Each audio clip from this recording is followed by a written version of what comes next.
Shalom à vous et bienvenue au déjeuner spirituel. Heureux de vous retrouver ce matin par la grâce du Seigneur. Ce n'est qu'un privilège, que le Seigneur nous accorde. Nous n'avons rien mérité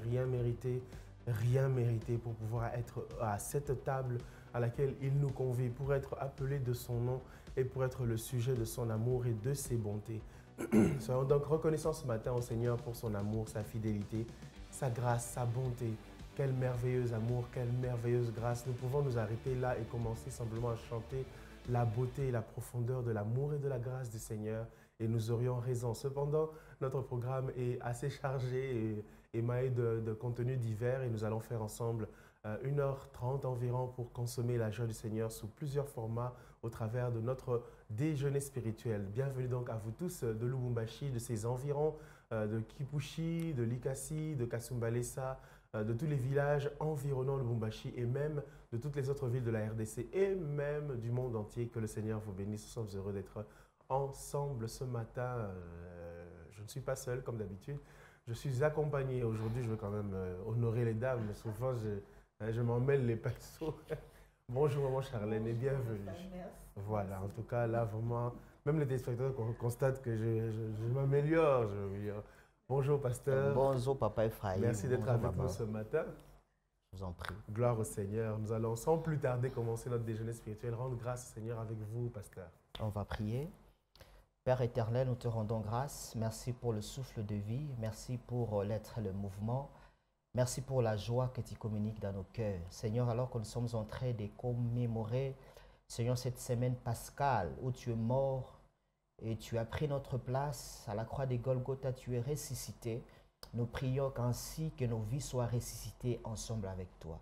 Bénis-nous encore, fais-nous du bien et bénis ceux qui nous suivent de partout. Que ta grâce, Seigneur, se manifeste dans la vie de tout un chacun. C'est en ton nom, Jésus-Christ, toi qui es notre Sauveur et Seigneur, que nous prions ensemble et nous disons Amen. Amen. Amen.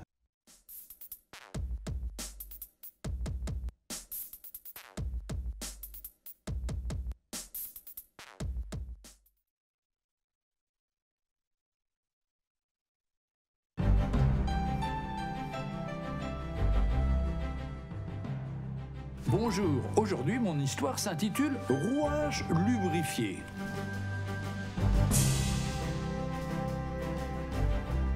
Spurgeon, un prédicateur londonien bien connu, racontait un jour par une image qu'il fallait renoncer à ses inquiétudes.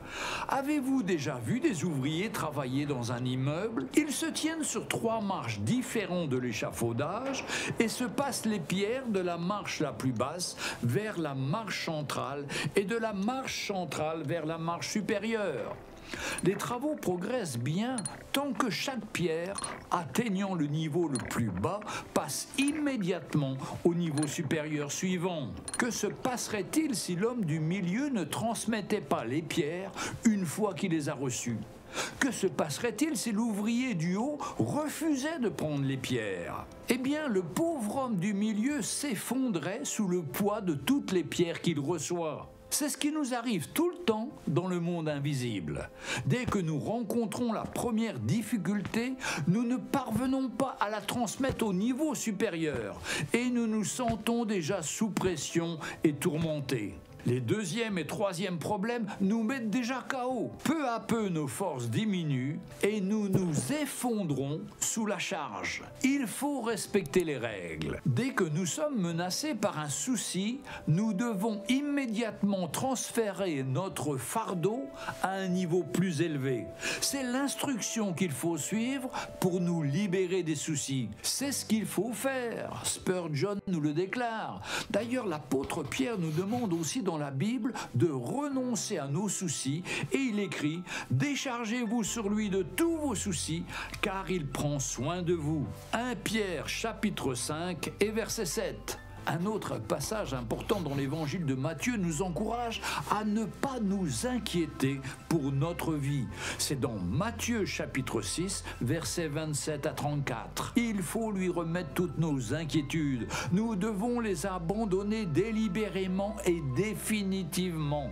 C'est un acte de volonté et de confiance. Seuls ceux qui s'éloignent délibérément de leurs soucis dans la foi les abandonnent vraiment.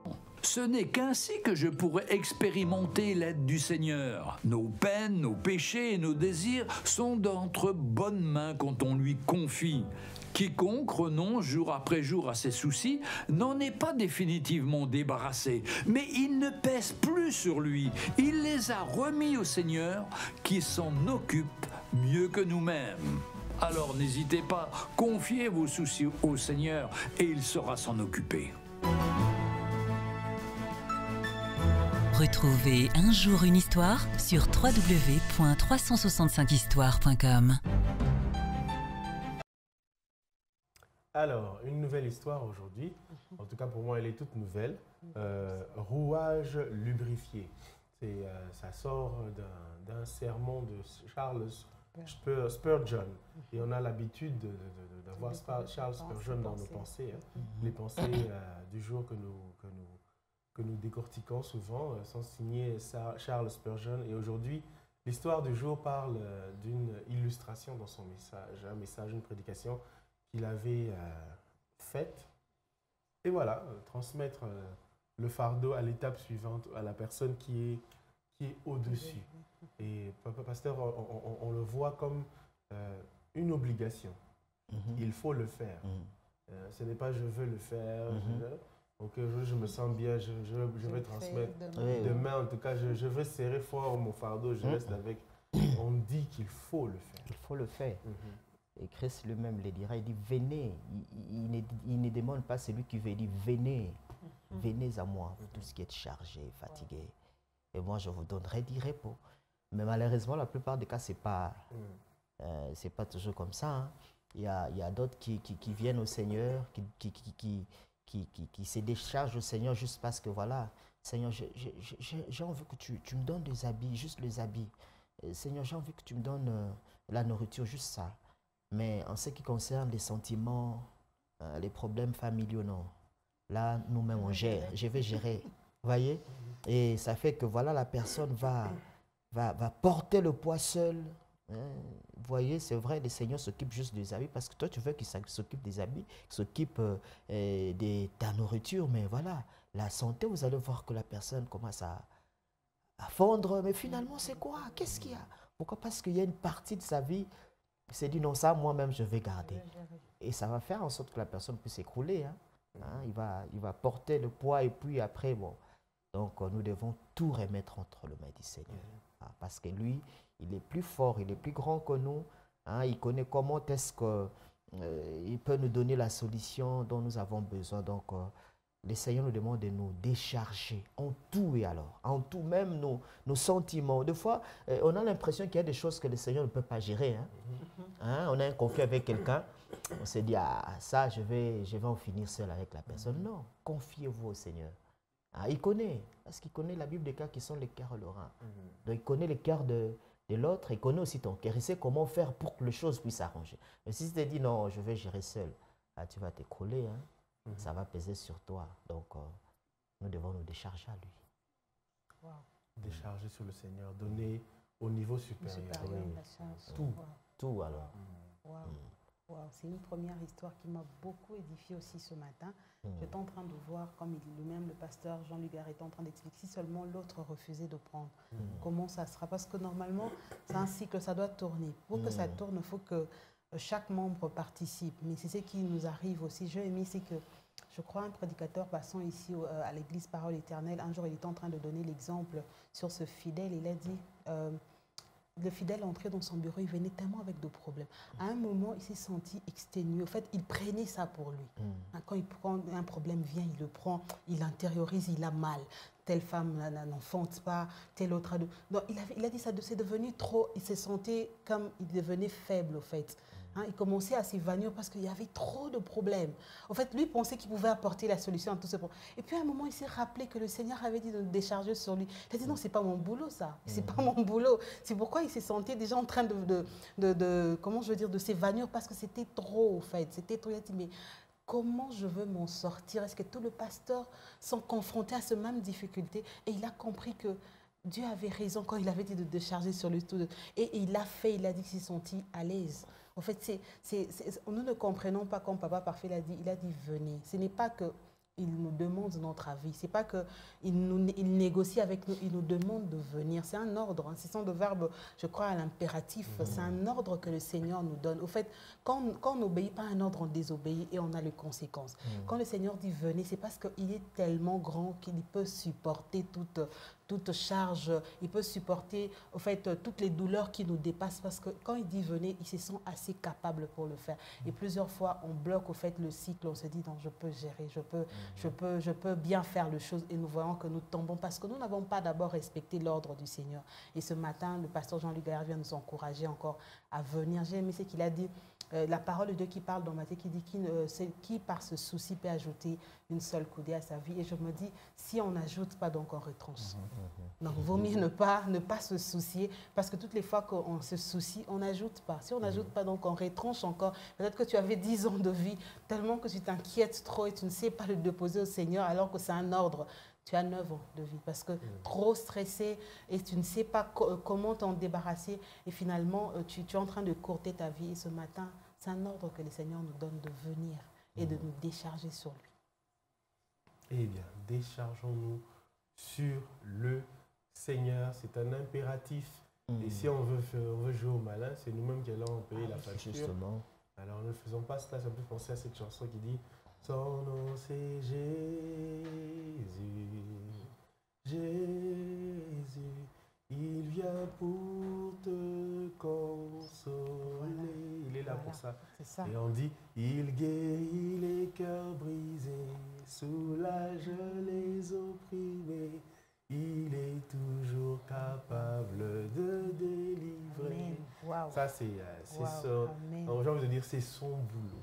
Wow. Oui, et il sait l'assumer, il sait le faire.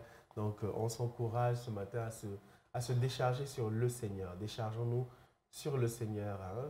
Des fois, nous sommes tellement fiers de nos problèmes. Hein, nous sommes tellement, comment dire, jaloux de nos problèmes. On ne veut pas les partager. On sent ça, c'est des choses qui m'ont fait mal dans la vie. Je reste là, je fais même un hôtel de ce problème-là. Je suis là, depuis que j'étais là-dedans.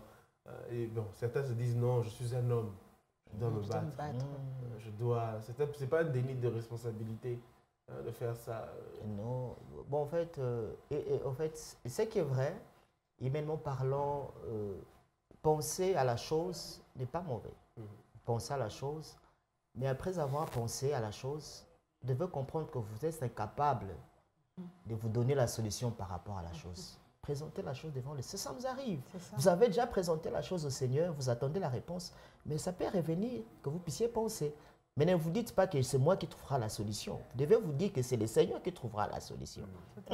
Ça arrive. Même en famille, il y a des dossiers comme ça, vous traitez, ça revient encore.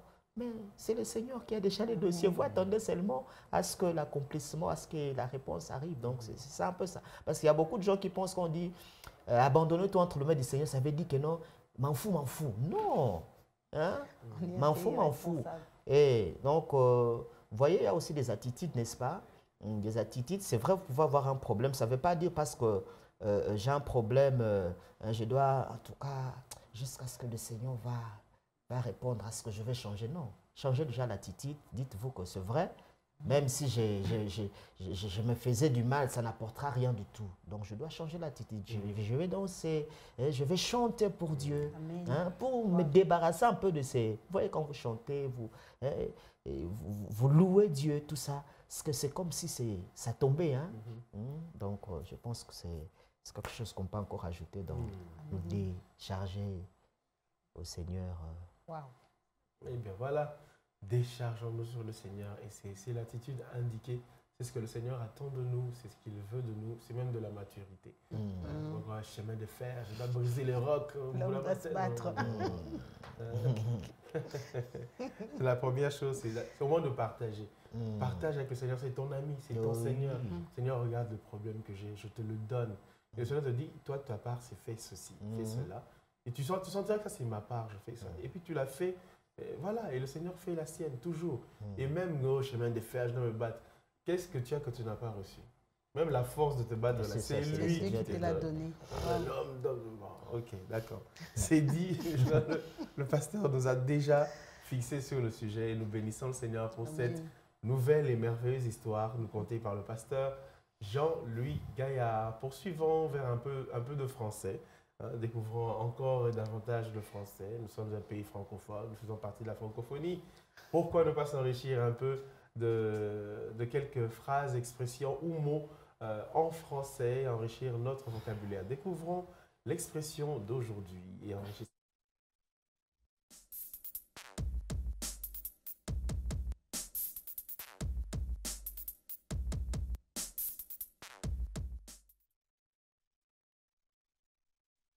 Gagner le large, partir loin.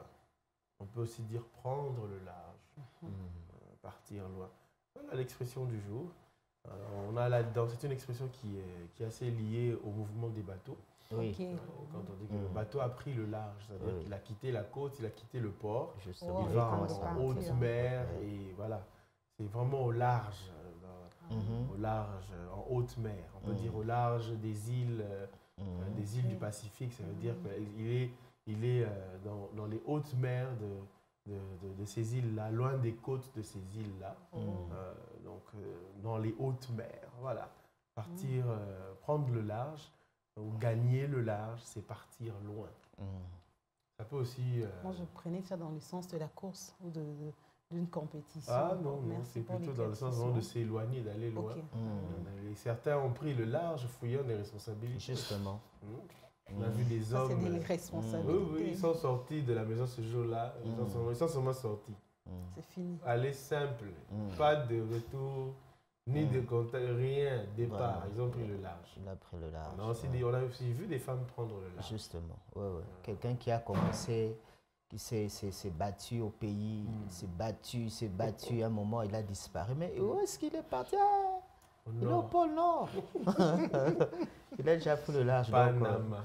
Donc, c'est En tout c'est cas, un peu ça. prendre le large, c'est partir loin. Et ne partez pas pour de mauvaises raisons. Hein. Vous prenez le large par déni de responsabilité, démission pure et simple de vos responsabilités, fuite en avant. Et ça, le Seigneur ne le veut pas. La Bible dit que les lâches n'hériteront pas le royaume des cieux. Il faut être au front. Il faut être au front, affronter. Et le Seigneur sera toujours avec vous. Plutôt que de fuir et tout ça. Non, mon frère, non, ma soeur. Et très souvent, nous fouillons en fait nos propres choix. Ce Justement. n'est même pas de non, on t'avait forcé. Non. Non. En général, nous fouillons ce que nous-mêmes nous avons causé. Il aurait dû aller engrosser la fille d'autrui là. Pas vu, tu fouilles comme.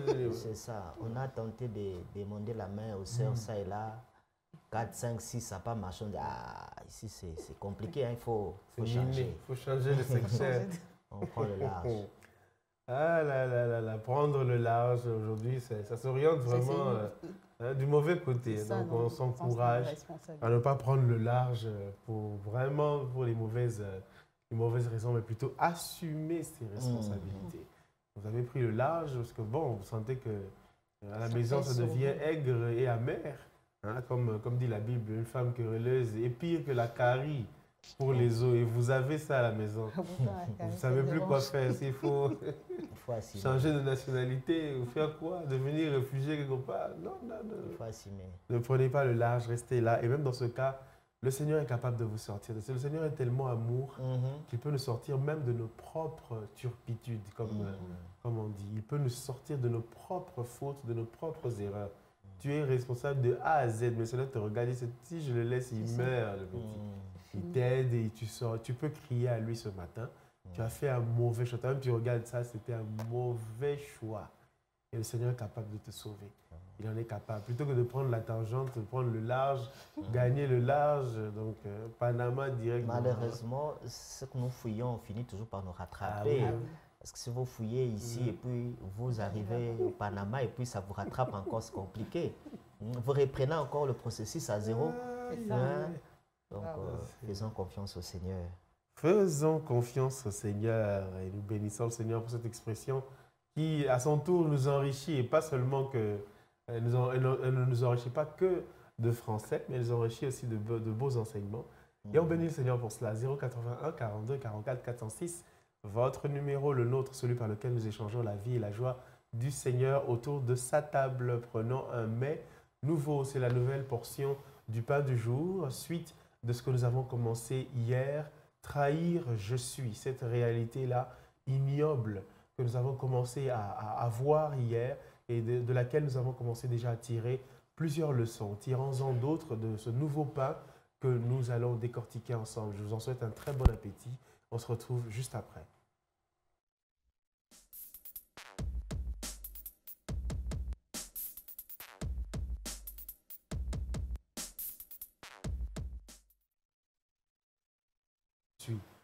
Et aujourd'hui, nous sommes dans l'amour de l'argent. L'amour de l'argent dont a souffert Judas, pasteur, et qui l'a amené à sa perte. Nul ne peut servir de maître. Je suis en train de voir un peu pendant qu'ils étaient là avec les autres. Lui, dans sa tête, dans sa pensée, c'était l'argent. L'argent. Alors que le Seigneur donnait des enseignements sur le serment, hein, tu aimeras ton prochain, tout ça. Lui, c'était l'argent. Ce matin, nous voulons encourager quelqu'un qui nous suit de partout. Parce que c'est vrai, nous avons besoin de l'argent, mais nous ne devons pas aller jusqu'à trahir les autres pour l'argent. À trahir l'autre pour l'argent. Il y a quelqu'un qui a dit ce que vous prenez par force, on finira aussi à vous le prendre par force. Vous voyez? Donc il y a des choses que le Seigneur a déjà prédit, a déjà prévu pour nous au moment tel, au temps fixé. Alors, nous devons attendre le moment que le Seigneur a prévu pour que nous puissions avoir ces choses-là. Et s'il faut essayer de contextualiser le message aujourd'hui, nous voyons que les gens se trahissent pour l'argent aussi. Hein? C'est vrai, avant d'aller par rapport au message parler de Christ, mais nous voyons même à l'église. Hein? Pour l'argent, les gens se trahissent. Pour un $20, pour un $100, il va aller colporter des choses. Ah, les frères d'ailleurs, la sœur d'ailleurs, pour l'argent. Hein? Donc, ce sont des choses que nous dénonçons, nous demandons. C'est vrai, vous pouvez dire la vérité, mais vous devez le dire sagement. Hein? Sagement, pour ne pas aussi faire chiter l'autre. Vous voyez? Hein? Alors, s'il faut revenir maintenant, Christ vaut plus que 30 pièces d'argent. Christ vaut plus que cela. Et le comportement de Judas, c'est vraiment, je ne sais pas, c'est vraiment déplorable. Hier, nous l'avons dit, c'est quelque chose qui était déjà en lui, en fait.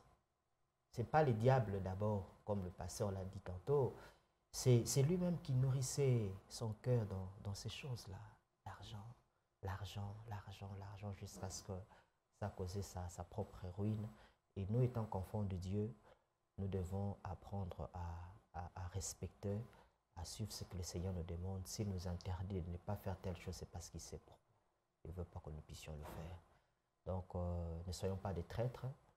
Évidemment, pour Judas, on a parlé de l'argent, mais aujourd'hui, nous trahissons le Seigneur dans plusieurs manières. Notre comportement, notre façon de vivre, et ce n'est pas intéressant. Ce n'est pas intéressant. Nous devons rester au pied de Jésus-Christ, peu importe la proposition que le diable peut nous faire. Hein, parce que le diable il est toujours en train de nous proposer des choses. Hein, vous voyez l'explication que le pasteur a donnée, j'ai aimé. Il a dit, bon, Judas il se disait, peut-être que ce type-là, comme il a l'habitude de faire le miracle, il va s'échapper. Mais non, c'était dans la volonté de Dieu que Christ puisse monter à la croix.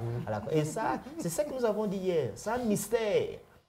Pour lui, Judas Iscariote, il pensait que, bon, voilà, même quand Jésus-Christ disait, bon, nous irons à Jérusalem, le Fils de l'homme sera... Lui, tout ça, il ne comprenait pas. Lui, il voyait que l'argent.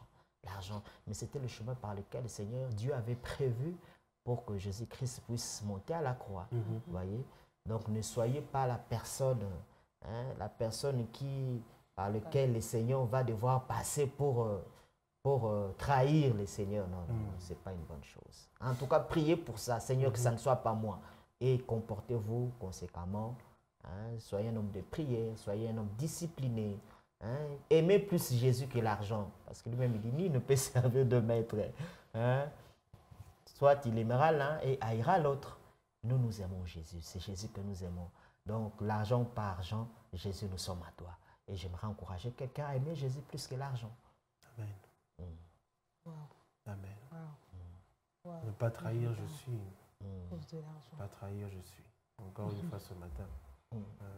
L'amour de l'argent, et qui est la racine de tous les mots. La Bible ne dit pas plusieurs mots, mais tous les mots. juste l'amour de l'argent, la racine de tous les maux. C'est très interpellateur ce matin, en tout cas, je trouve.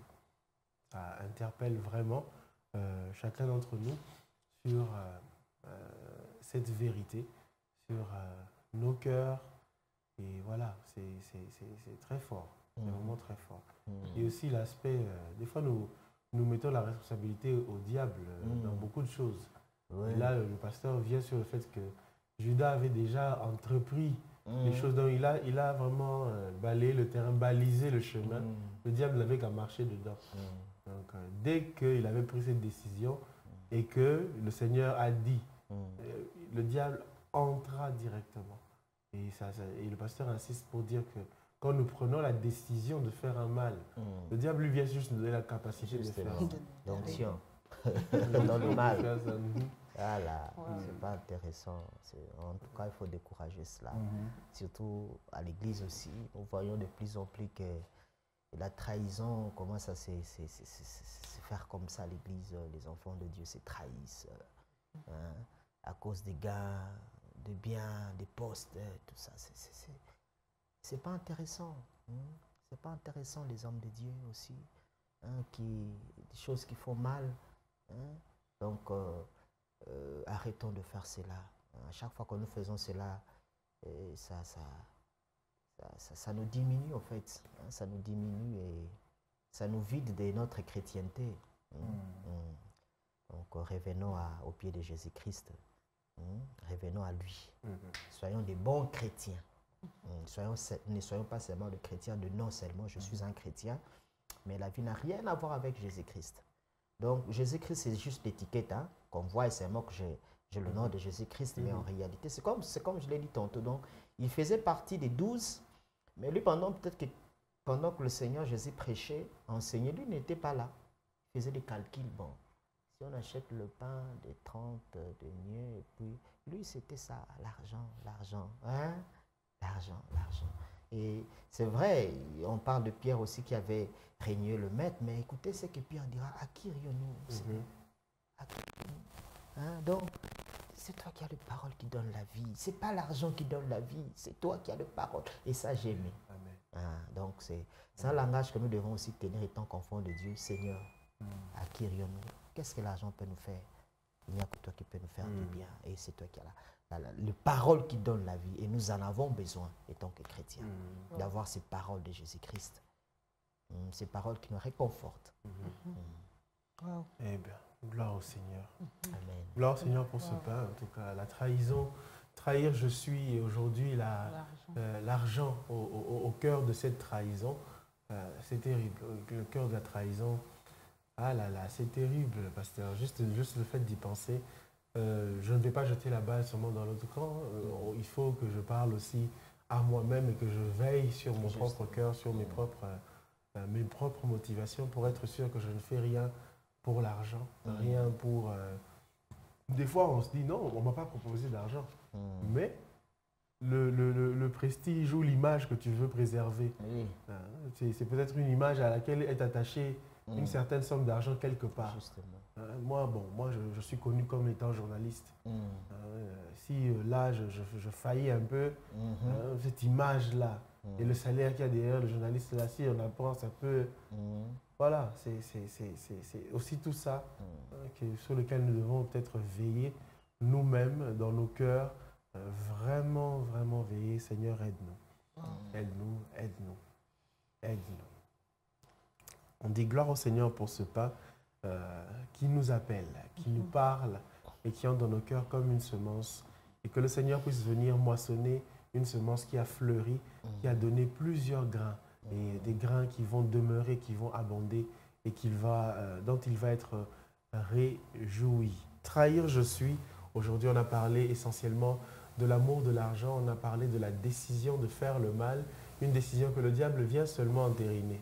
Des fois, nous sommes très responsables. C'est nous qui sommes responsables. Même pas le diable. Il n'a même pas encore tenté. Il n'a même pas suggéré quelque chose. Wapi.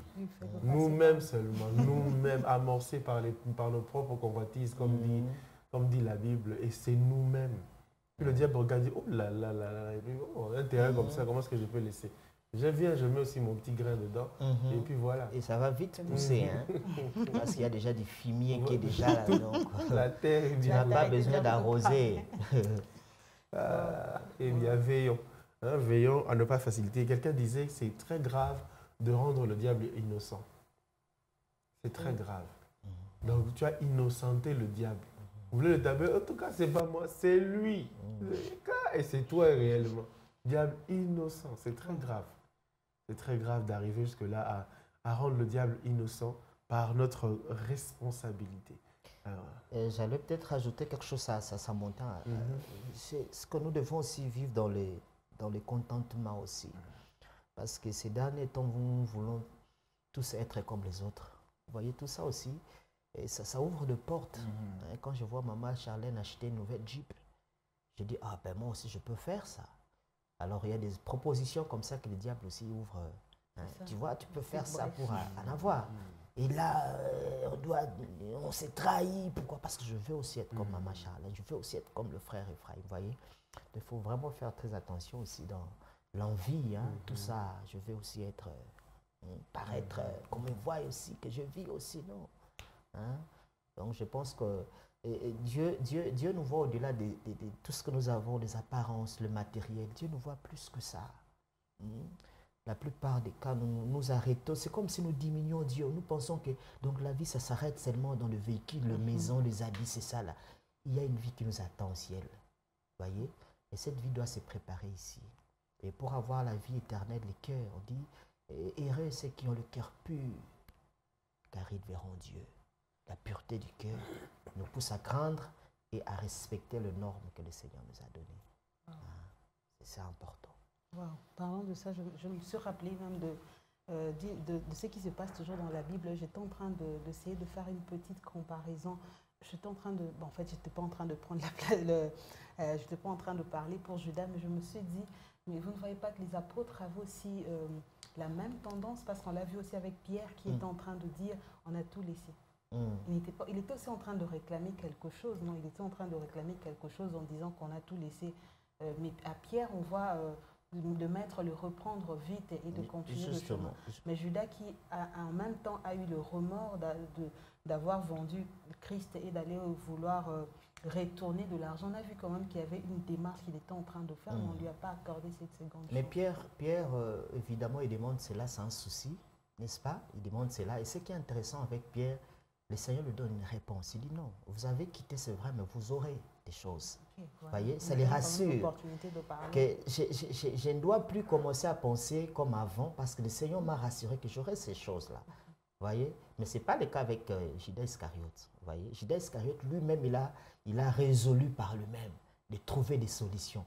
Mais alors que Pierre avait un souci qui a été comblé par la réponse du maître. Le maître lui dit, il y aura des persécutions, mais il y aura aussi des bénéfices. Vous en aurez aussi. Donc, il était rassuré. Tout ce qu'il attendait à ce que le Seigneur puisse exécuter. Il attendait à ce que le Seigneur fasse quelque chose. Mais ce n'était pas le cas pour Judas Iscariote. Judas Iscariote lui-même, il a pris des initiatives et puis il a trouvé des solutions par lui-même. Et nous, étant enfants de Dieu, nous devons nous attendre à Dieu. Nous lui posons des problèmes, mais lui, maintenant, doit nous donner des solutions. Ce n'est pas à nous de chercher comment trouver des solutions. C'est à lui de nous donner des solutions. C'est ça la différence entre les deux. Eh bien, en tout cas, les corollaires qui parlent et qui parlent encore. Merci beaucoup, pasteur. Merci, Seigneur, pour ta parole. Et nous poursuivons dans le déjeuner spirituel quelques messages que je m'en vais lire. Bonjour, pasteur parfait, frère Ephraim et sœur Charlène. Je suis content de retrouver l'émission déjeuner spirituel après un long moment d'absence. Que Dieu vous bénisse pour le travail que vous abattez. Stay blessed, écrit-il. Et c'est notre frère Bladi Matondo. Que Dieu vous bénisse, papa Bladi. Content de vous lire ce matin. Un autre message. Bonjour déjeuner spirituel. Juste marquer ma présence. Signé frère Fatin depuis les bâtons.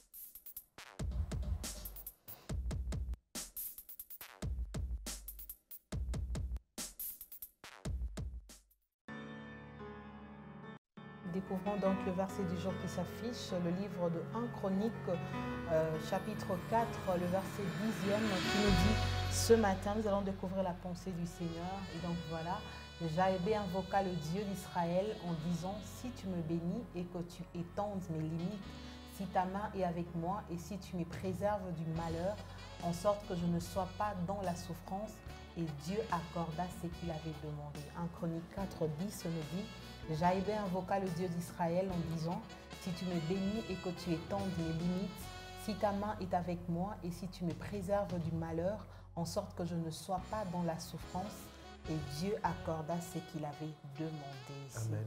Le verset du jour. Wow. 1 Chronique chapitre 4, verset 10. Et aujourd'hui, nous lisons 1 Chronique chapitre 2, chapitre 3 et chapitre 4. Voilà les 3 chapitres que nous lisons aujourd'hui. Merci, Pasteur Parfait, d'avoir été avec nous aujourd'hui. Et par la grâce de Dieu, nous pourrons nous retrouver demain. Évidemment. Gloire à Dieu. Maman Charlène, merci à vous Merci aussi. Merci. Merci et que le Seigneur vous renouvelle encore une Amen. fois. Amen. Merci à toute l'équipe cachée du déjeuner spirituel qui travaille d'arrache-pied le jour même, la veille, le lendemain. Que le Seigneur les renouvelle, les oigne d'une huile fraîche, d'une onction fraîche pour servir fidèlement selon le modèle qui est Christ. Et nous bénissons le Seigneur pour cela. Merci à chacun d'entre vous de votre très grande fidélité, de votre présence, de votre participation au déjeuner spirituel. Merci à chacun d'entre vous, même ceux qui sont très silencieux. Des fois, j'en rencontre lorsque je fais mes achats dans une boutique, là, dans le quartier. Comme hier soir, j'étais là en train d'acheter, fatigué, là, un bien-aimé qui arrive, il me regarde. Vous êtes chroniqueur? J'ai dit oui, en quelque sorte. Et puis il regarde, il parle l'Éternel. J'ai dit oui, tout à fait. Ah, j'aime votre chaîne, que Dieu vous bénisse. Eh bien, si vous êtes aussi comme celui-là, comme ce bien-aimé qui est silencieux, mais qui est mis en secret, que le Seigneur vous bénisse. Nous sommes très heureux qu'il vous renouvelle et qu'il vous fasse du bien. Restez fidèles à Parole Éternelle, à radio et télévision, à nos programmes sur YouTube, sur notre site web, sur notre Instagram, sur notre page Facebook et en direct déjà aujourd'hui. Vous suivrez sur toutes ces plateformes et sur satellite et aussi au travers de notre application mobile. Vous suivrez le séminaire de Pâques en direct. Que Dieu vous bénisse. Gardons nos robes blanches car le Seigneur est à la porte. Shalom.